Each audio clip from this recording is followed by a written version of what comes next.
This is a voter in Iowa who supported Trump before and is now walking away from him completely. He needs to get his act together, and our representatives here in Iowa need to stop following his lead. I'm not voting Republican again. Why do you think that is? Today, we're going to talk about something really heavy, and that's the murder of Alex Pretti in Minneapolis. And I want to make something really clear from the beginning. What happened is Trump's fault. Trump's decisions and Trump's priorities have led us to this moment. And it happened because he chose to cut the benefits Americans rely on and use that money to more than triple the ICE budget. And that is why we're seeing what we're seeing right now, and what's happening in Minneapolis is a direct result of that. Over the weekend, ICE agents murdered an American citizen on camera in Minneapolis. And when federal agents start killing Americans in their own communities, people, even Trump supporters, are going to start to care. Caught shooting Americans to death on tape. These shootings were caught on video. That has changed everything. These videos, and you're looking at stills from moments before both of the killings, are pieces of reality that we know now tens of millions of Americans have watched for themselves. That makes it hard for MAGA partisan spin, lies, or these so-called media filters to obscure what are these hard truths. Tough to face. This is why Trump can't spin his way out of this one. There is direct video of ICE agents killing both Alex Pretti and Renee Good, and tens of millions of Americans have watched these videos with their own eyes. I mean, it is genuinely devastating and horrible that we have to watch videos of people being murdered in order to know what's going on with the Trump administration, but that's where we're at. And because of these videos, we know that we can't trust what Trump is saying is happening in Minneapolis. Trump has survived scandal after scandal and controversy after controversy by controlling the narrative. He has Fox News tell his base one story, while the rest of us see and feel something else entirely. By creating just enough doubt, his supporters can convince themselves that it's just media bias. But you can't spin video. You can't filter what people are watching happen in real time. In just a matter of days, ICE agents have killed 2 American citizens, Renee Good and Alex Pretti. People on both sides of the aisle are calling for independent investigations. There is real unity forming around the fact that this needs to be investigated and there needs to be accountability. For good reason. I mean, we can't forget here that these are real lives that we're talking about that were cut short at the hands of ICE agents. There is one person, though, who is not calling for an investigation. And with that being said, you can't have guns. You can't walk in with guns. What about the Second Amendment? Listen. You can't walk in with guns. You can't do that. But it's just a very unfortunate incident. Both of them were terrible. The other was terrible, too. And I'm not sure about his parents, but I know her parents were big Trump fans. Makes me feel bad anyway. But, I mean, I guess you could say even worse. They were tremendous Trump people, Trump fans. A lot of what's going on with respect to Minneapolis, with what's happening with all the hoopla, is so people don't talk about. You think it's a distraction? I've said it from day one. It's a distraction. Oh, so now you can't have guns? Now the Second Amendment doesn't matter? Trump ran on being the most pro-gun president in history and told his supporters that Democrats were coming for their guns, and is now saying you can't walk with guns at a protest? And when a reporter asked the most obvious question in the world, what about the Second Amendment? Trump completely ignores it. Alex Pretti had a legally owned firearm. It was holstered. He wasn't brandishing it. He wasn't threatening anyone. He had a legal permit to carry. And I want to emphasize, it was holstered. And more importantly, ICE agents took the gun away.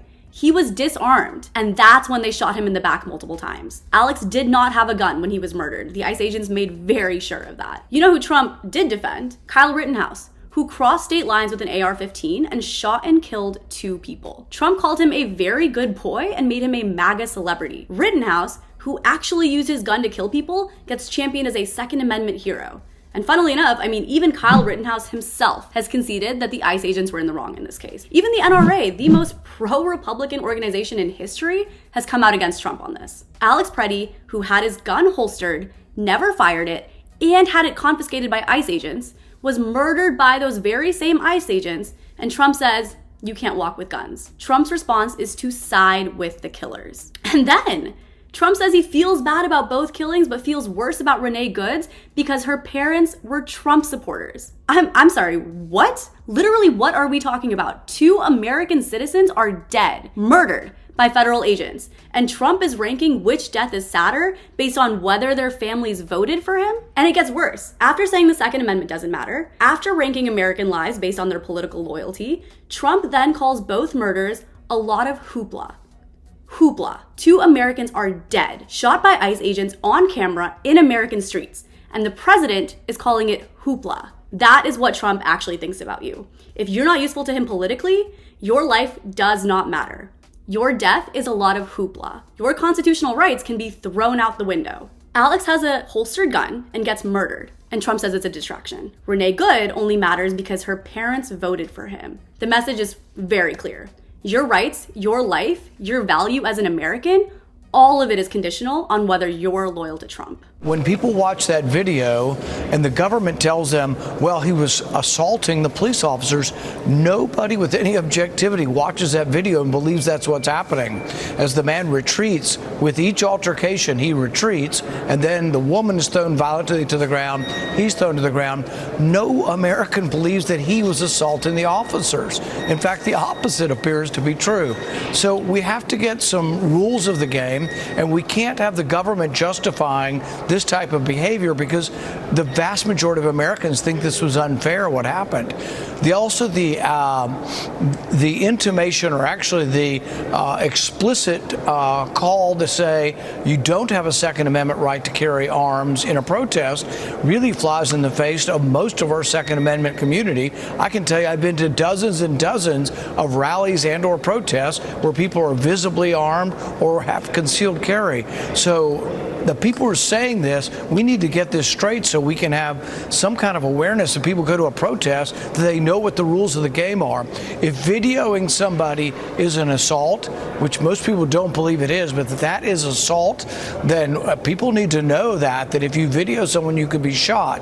And so we need a clarification on all of this. It tells you how incredibly wrong Trump is if even Rand Paul is the voice of reason here. Rand Paul has been a Trump loyalist for so long and has defended Trump on scandal after scandal after scandal. But he's saying what all of us already know. Trump is lying about what happened to Alex Pretti. Rand Paul says no American believes he was assaulting the officers. And he's right, because we all saw the video. Alex was not assaulting anyone. He had his gun taken away and then was shot in the back multiple times. Rand Paul is a libertarian who has built his brand around constitutional rights. He's calling out the obvious. Saying you can't have a gun at a protest in a state where it's legal is in direct violation of the Second Amendment. He's saying he's been to dozens of protests and rallies where people were either openly carrying or had concealed weapons. It is legal and protected. But now, under Trump, apparently that right doesn't exist anymore if you're protesting against Trump's policies. And Rand Paul is asking the question that should terrify every single one of you. If you're recording police misconduct, can you be shot for that? Do we even have our First and Second Amendment rights anymore? President Donald Trump promised the largest mass deportation operation in U.S. history, and he's doing it with billions upon billions of U.S. tax dollars. But if we truly care about protecting Americans' children, no step is more crucial than securing America's borders. Those dollars are coming from what Trump called the, quote, big beautiful bill that took effect last year.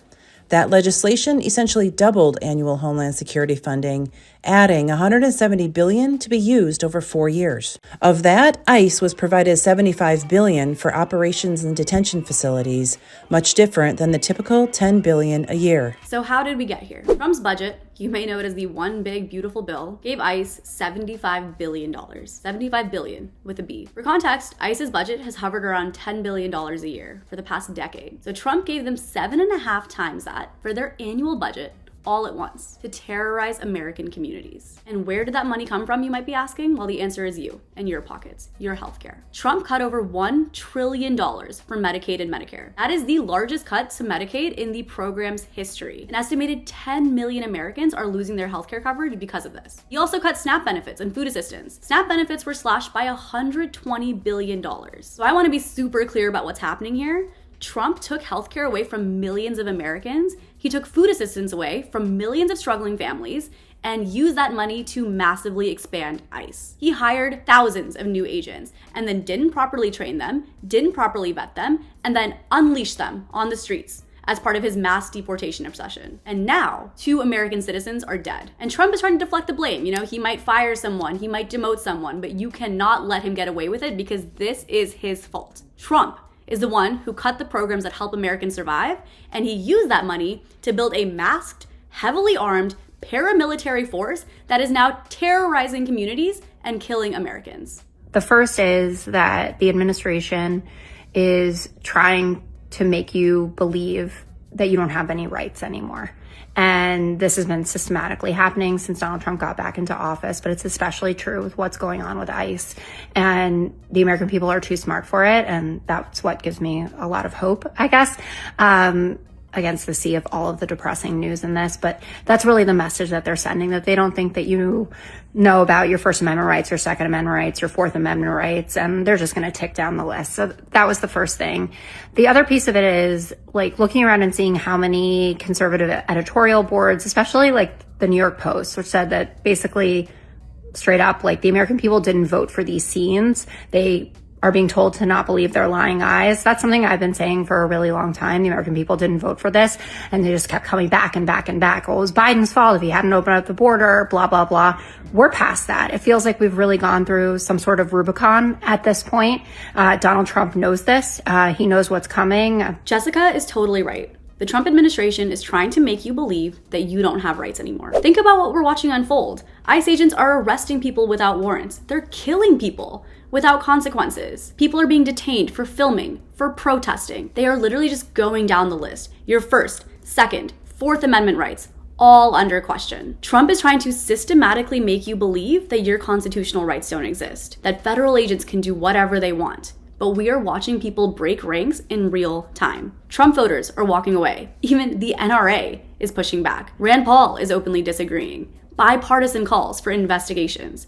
Even Fox News polls show that Trump's approval is cratering. This is not what Americans voted for. Nobody voted for federal agents killing Americans out in the open. Nobody voted for constitutional rights being suspended. Nobody voted for an America where you can be disarmed and then shot in the back. Trump cut your healthcare to fund a masked paramilitary force that is killing Americans. And now we're all forced to live with those consequences. But you can see how worried Trump is. You can see it in how defensive the administration has been. You can see it in how quickly he went from doubling down to calling all of this a distraction. This is a real turning point, and we need to seize it and demand accountability. You can call for real reforms, body cameras, data transparency, focusing federal agents on actual threats instead of terrorizing innocent communities. This is a moment that matters. Trump's coalition is cracking. His approval is tanking. Even his allies know that his actions are indefensible. The only way that Trump gets away with it is if you let him. And you can't. Thank you so much for watching. Make sure to comment, subscribe, and I'll see you in the next one.